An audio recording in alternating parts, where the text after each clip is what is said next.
कुरिन्थियों के नाम पौलुस की दूसरी पत्री के हमारे इस अध्ययन में आपका स्वागत है। अध्याय 8 और 9 में पौलुस भंडारीपन के विषय को संबोधित करते हैं। भंडारीपन का अर्थ है आपके पास जो कुछ है उसकी देखभाल करना। परमेश्वर का वचन हमें बताता है कि किसी व्यक्ति की आध्यात्मिक भलाई परमेश्वर द्वारा दी गई चीजों के भंडारीपन में उनकी विश्वास योग्यता या अविश्वास पर निर्भर हो सकती है।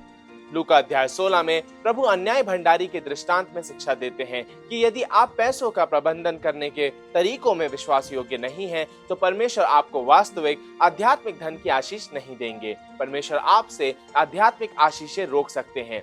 इस संदर्भ में पौलुस कुरिन्थियों को हमारे संसाधनों के प्रति वफादार भंडारीपन होने के बारे में सिखाते हैं, जो कि केवल धन और संपत्ति से कहीं अधिक है। जिस समय पौलुस कुरिन्थियों को भंडारीपन के बारे में लिखते हैं, उस समय यरूशलेम की कलीसिया में अत्यधिक आवश्यकताएं होती हैं। ये वही संत हैं जिन्हें पौलुस ने उस समय सबसे अधिक सताया था, जब वह मसीह से घृणा किया करते थे। यह जानने के बाद भी कि मसीह ने उन्हें क्षमा कर दिया था, यह पौलुस पर भारी पड़ा होगा, क्योंकि वह इन सुंदर विश्वासियों का उत्पीड़न स्वयं करने के विषय का उल्लेख बार बार करते हैं। पौलुस के यह पत्र लिखते ही यरूशलेम के संत गंभीर संकट में आ जाते हैं और पौलुस उनके कुछ दुखों को दूर करने के लिए चंदा एकत्र करते हैं। यद्यपि पौलुस प्रत्येक स्थान जहां वह सेवा करते हैं वहां यहूदियों को पहले ढूंढते हैं, लेकिन उनका मुख्य ध्यान पूरे रोमी साम्राज्य और उससे परे अन्य जातियों के बीच परमेश्वर के राज्य के निर्माण पर होता है। फिर भी पौलुस उस गैर यहूदी संसार में जाते हैं जहां उन्हें फलदायी मिशनरी सेवकाई प्राप्त होती है और वह यरूशलेम में पीड़ित यहूदी संतों के लिए प्रेम की भेंट इकट्ठा करते हैं। पौलुस कुरिन्थियों को उस दान इकट्ठा करने के अभियान में भाग लेने का अवसर प्रदान करके उन्हें आशीष देना चाहते हैं। दूसरा कुरिन्थियों अध्याय 8 और 9 में पौलुस उस भेंट के संबंध में अपने निर्देश देते हैं। अब कुछ तरीकों पर ध्यान दें जिनका उपयोग पौलुस कुरिन्थ के विश्वासियों को इस महान कार्य का हिस्सा बनने हेतु मनाने के लिए करते हैं। पौलुस फिलिप्पी से कुरिन्थियों को पत्र लिखते समय फिलिप्पी की कलीसियाओं की उदारता और बलिदान की प्रशंसा करते हैं। पौलुस अध्याय 8 1 से 6 में कहते हैं, अब हे भाइयों, हम तुम्हें परमेश्वर के उस अनुग्रह का समाचार देते हैं जो मकीदुनिया की कलीसियाओं पर हुआ है कि क्लेश की बड़ी परीक्षा में उनके बड़े आनंद और भारी कंगालपन में उनकी उदारता बहुत बढ़ गई। उनके विषय में मेरी यह गवाही है कि उन्होंने अपनी सामर्थ भर वरन सामर्थ से भी बाहर मन से दिया और इस दान में और पवित्र लोगों की सेवा में भागी होने के अनुग्रह के विषय में हमसे बार बार बहुत विनती की और जैसी हमने आशा की थी वैसी ही नहीं, वरन उन्होंने प्रभु को फिर परमेश्वर की इच्छा से हमको भी अपने आप को दे दिया। इसलिए हमने तीतुस को समझाया कि जैसा उसने पहले आरंभ किया था वैसा ही तुम्हारे बीच में इस दान के काम को पूरा भी कर ले। यहाँ हम फिलिपियों के विश्वासियों की देने की ईमानदारी को देखते हैं। पौलुस अध्याय 8:5 में कहते हैं, उन्होंने प्रभु को फिर परमेश्वर की इच्छा से हमको भी अपने आप को दे दिया। पौलुस लोगों से भेंट तब तक स्वीकार नहीं करते जब तक वे उस शर्त को पूरा नहीं करते हैं। वे अपने आप को पहले परमेश्वर को समर्पित करते हैं, फिर उन पर समर्पित करते हैं ताकि वे परमेश्वर की इच्छा और कार्य को आगे बढ़ा सकें। वे अपनी इच्छा से भी देते हैं और ऐसा करने के अवसर के लिए विनती भी करते हैं। यह पौलुस को महत्वपूर्ण लगता है। पौलुस घूसखोरी या धमकियों के माध्यम से लोगों को उद्धार बनने के लिए मजबूर नहीं करना चाहते हैं। एक इच्छुक और प्रसन्न हृदय पौलुस के लिए महत्व रखता है। वह कहते हैं कि देना हमेशा एक स्वतंत्र इच्छा होनी चाहिए। परमेश्वर प्रसन्नता से देने वाले से प्रेम करते हैं, ना कि कुड़कुड़ करने वाले से। वे उदारता से देते हैं और इससे हमें उनके भंडारीपन के कुछ सिद्धांतों को समझने में मदद मिलती है। पौलुस अध्याय 8:2 में कहते हैं कि क्लेश की बड़ी परीक्षा में उनके बड़े आनंद और भारी कंगालपन में उनकी उदारता बहुत बढ़ गई। ये लोग अपनी बहुतायत में से नहीं देते, वे गंभीर परीक्षण के समय अपनी अत्यधिक गरीबी में से देते हैं। इसे कभी ना भूलें। देने वाले देते हैं भले ही उनके पास कुछ ना हो, लेने वाले तब भी लेते हैं जब उनके पास बहुतायत से होता है। अब यह उनके देने की क्षमता पर सवाल उठाता है। पौलुस वचन 3 में इसका उल्लेख करते हैं जब वे कहते हैं उन्होंने अपनी सामर्थ भर वरन सामर्थ से भी बाहर मन से दिया।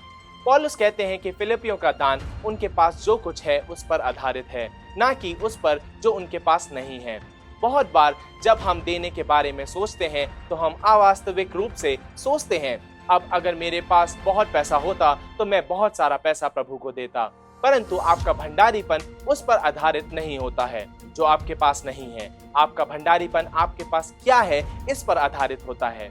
हम सभी के पास कुछ ना कुछ होता है जो हम प्रभु को दे सकते हैं ताकि हम उनकी उपलब्धियों का हिस्सा बन सकें और उनके राज्य के कार्य में हिस्सा ले सकें।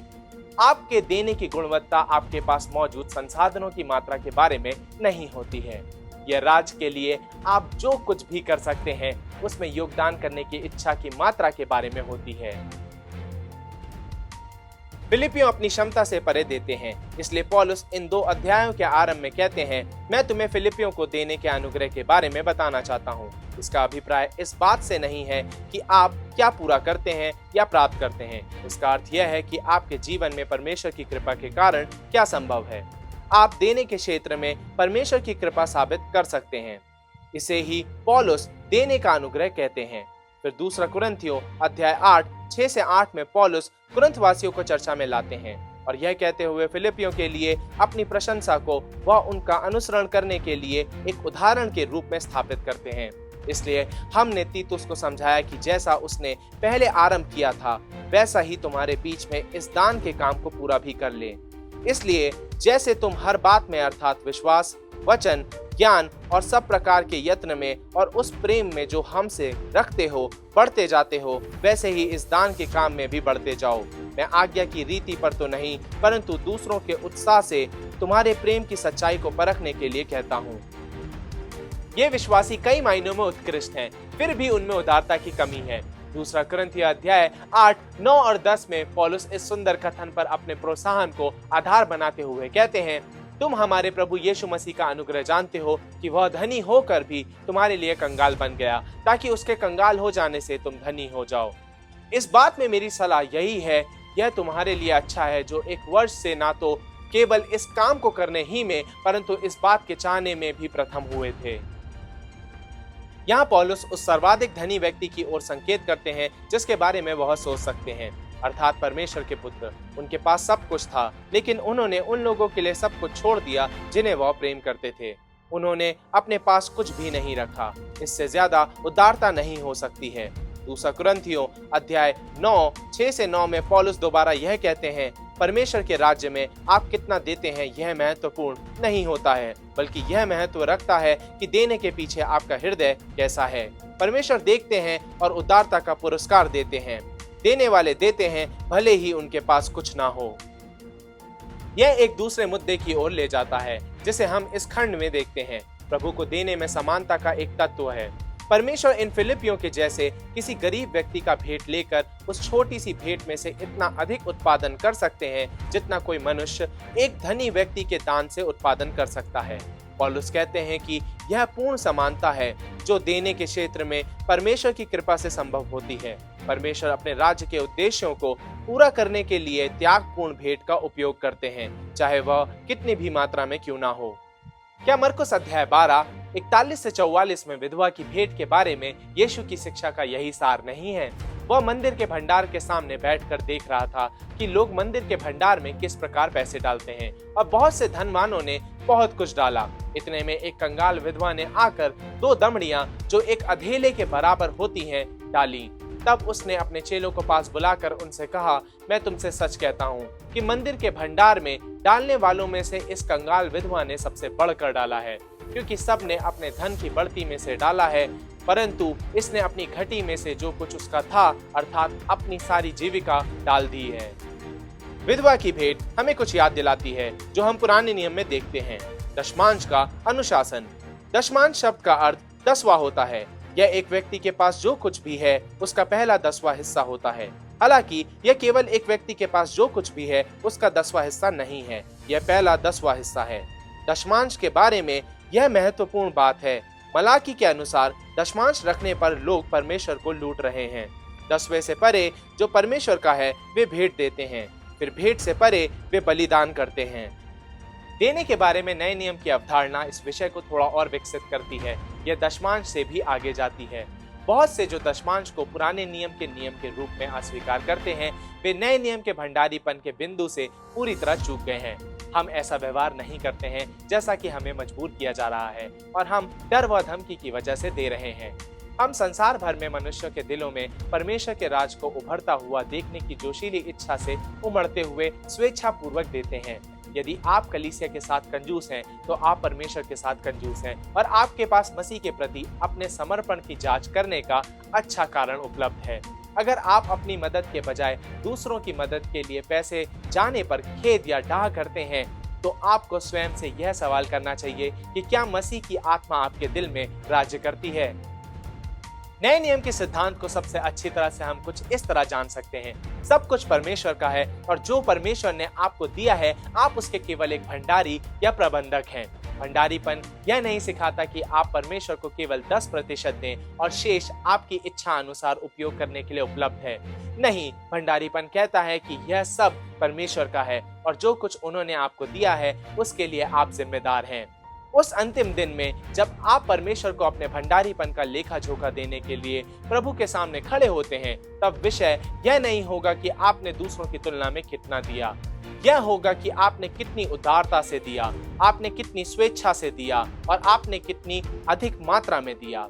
सवाल यह होगा, जब आप दूसरों को आशीषित कर सकते थे और मसीह की कलीसिया का समर्थन कर सकते थे, तब आपने अपने भोग विलास पर इतना खर्च क्यों किया? इसके बाद मामला प्रबंधन का होगा।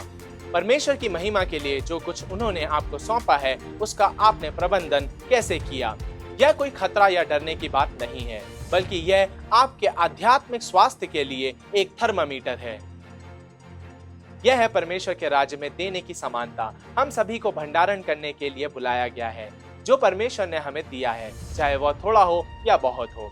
यदि आप भंडारीपन में रुचि रखते हैं तो 2 कुरिन्थियों अध्याय 8 और 9 पर मनन करें। आप पाएंगे कि भंडारीपन के विषय पर परमेश्वर के सभी वचनों में वे अध्याय 2 सबसे शानदार अध्याय है।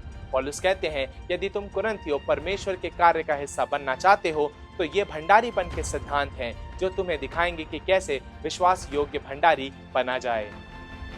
जैसे हम समाप्त करते हैं, हम पूछना चाहते हैं, इस क्षेत्र में आप कैसे हैं? क्या आप जानते हैं कि आपके पास जो कुछ है वह सब परमेश्वर का है और उन्होंने आपको इसका एक अच्छा भंडारी बनने के लिए कहा है? क्या आप बलिदान दे रहे हैं? आपके पास जो कुछ है उसमें विश्वास योग्य रहें और परमेश्वर आपको आशीष देंगे। यही उनकी प्रतिज्ञा है। परमेश्वर के वचन का अध्ययन करें, क्योंकि यह आपको सिखाएंगे कि जो कुछ उन्होंने आपको दिया है उसके साथ विश्वास योग्य कैसे रहें।